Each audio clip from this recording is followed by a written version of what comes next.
한 주간의 일상을 시작하는 월요일 새벽입니다. 1월 25일 월요일 새벽. 오늘은 로마서 묵상 29번째 시간인데요. 로마서 4장 9절부터 12절까지의 말씀을 가지고 할례가 아닌 무할례의 때라는 제목으로 하나님 말씀을 함께 상고하도록 하겠습니다.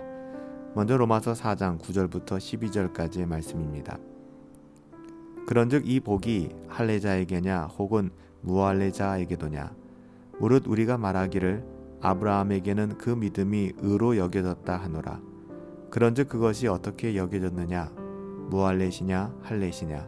할례시가 아니요 무할례시니라. 그가 할례의 표를 받은 것은 무할례시의 믿음으로 된 의를 인친 것이니, 이는 무할례자로서 믿는 모든 자의 조상이 되어 그들도 의로 여기심을 얻게 하려 하심이라. 또한 할례자의 조상이 되었나니 곧 할례 받을 자에게 뿐만 아니라 우리 조상 아브라함의 무할례시에 가졌던 믿음의 자취를 따르는 자들에게도 그러하니라. 아멘. 지금까지 사도 바울은 믿음으로만 의롭다함을 받는다는 교리를 설명하기 위해 그가 예상 가능했던 반론들을 하나하나씩 제기하였습니다. 이제 바울은 할례에 대하여 설명하기 시작하죠. 할례. 당시 유대인들은 할례가 구원의 필수 요소라고 주장했기 때문에 사도 바울은 할례에 대하여 설명하기 시작하는 것입니다. 사도 바울은 할례가 구원의 필수 요소가 아니라는 점을 설명하기 위해 대표적인 인물이었던 아브라함을 다시 한번 사례로 근거로 제시하고 있습니다. 사도 바울은 9절에서 한 가지 질문을 던집니다. 이 복이 누구의 것이냐? 라는 질문인데요. 여기서 말하는 복은 예수님 때문에 오직 믿음으로 얻은 구원을 이야기합니다. 그러고 나서 10절에 사도 바울은 이렇게 답하죠. 할례시가 아니라 무할례시니라. 즉 할례의 때가 아니라 무할례의 때다 라고 얘기합니다. 유대인들은 할례의 때, 할례를 받은 다음이 축복의 시간이라 생각했고, 무할례의 때는 저주의 시간이라고 생각했는데요. 사도 바울은 오히려 반대로 얘기하는 것입니다. 아브라함이 하나님께 의롭다함을 받은 것은 사실 할례를 받기 훨씬 이전에 있었던 일이기 때문에 그렇죠. 실제로 아브라함은 하나님께 의롭다는 말을 들은 이후에 14년이라는 시간이 지나서야 할례를 받았습니다.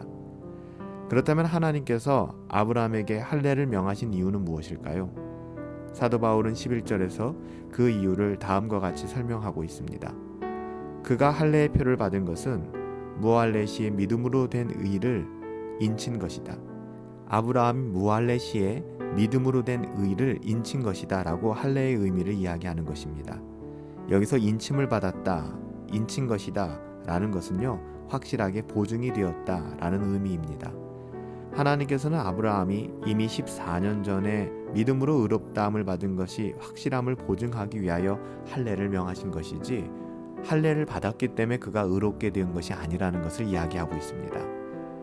그러므로 할례는 아브라함이 구원을 받는 데 있어서 아무런 역할을 하지 못했음이 분명해지는 것입니다. 아브라함은 할례를 받았기 때문에 의롭다함을 받은 것이 아니었습니다. 그는 이미 의롭다함을 받았기 때문에 할례를 받은 것이죠. 이어서 사도 바울은 아브라함이 누구의 조상인지를 설명합니다. 당시 유대인들은 아브라함이 할례 받은 자들의 조상, 즉 자신들 유대인들의 조상이라고 주장했습니다. 하지만 사도 바울은 아브라함이 믿음을 가진 모든 사람들의 조상이라고 언급하고 있습니다. 무할례자로서 믿는 모든 자의 조상이 되어 그들도 의로 여기심을 얻게 하려 하심이라. 오늘 본문의 11절 말씀이죠. 따라서 하나님의 백성을 나누는 기준이 할례가 아니라 믿음이라는 것을 우리는 다시 한번 확인하게 됩니다. 사실 이 점은 갈라디아서 5장 6절에서도 분명하게 진술되고 있는데요. 갈라디아서 5장 6절을 보면 그리스도 예수 안에서는 할례나 무할례나 효력이 없으되 사랑으로서 역사하는 믿음뿐이니라. 유대인들의 비참함은 할례를 근거로 하나님 앞에 나아가려고 했다는 것입니다. 할례를 자신들의 공로와 자신들의 구원을 설명할 수 있는 그 어떠함으로 여기고 있었던 것이죠. 그래서 그들은 비참한 신세를 면할 수가 없었습니다. 유대인들의 비참함은 할례를 근거로 하나님 앞에서 자기 자신을 설명하고 자기 자신을 주장하려고 했다는 것입니다. 할례를 통해서는 하나님 앞에 나아갈 수 없어요. 우리의 어떠함을 통해서는 결코 하나님 앞에 나아갈 수 있는 사람이 없다는 것입니다. 우리가 하나님 앞에 나아갈 수 있는 유일한 근거는 오직 예수 그리스도를 믿는 믿음밖에는 없다는 사실을 우리는 다시 한번 기억해야 될 것입니다. 믿음을 통해서 예수님의 의로움을 전가받아야만 우리가 하나님 앞에서 의롭다고 인정함을 받을 수 있는 것이죠. 사랑하는 여러분, 우리의 구원 또 우리의 복은 할례시가 아니오 무할례시에 임했다는 사실을 반드시 기억하시기 바랍니다. 살아계신 아버지 하나님, 저희의 능력으로는 의롭다함을 얻을 수 없습니다. 저희의 자격으로도 하나님 앞에 나갈 수 없음을 다시 한번 깨닫게 됩니다. 하나님, 저희가 의롭다함을 얻을 수 있는 유일한 근거는 바로 예수 그리스도이십니다. 저희가 하나님 앞에 나아갈 수 있는 유일한 자격 또한 예수 그리스도이십니다. 이 사실을 기억하며 항상 겸손하게 하시고 항상 예수님께 감사하는 삶 살아갈 수 있도록 은혜 내려 주시옵소서.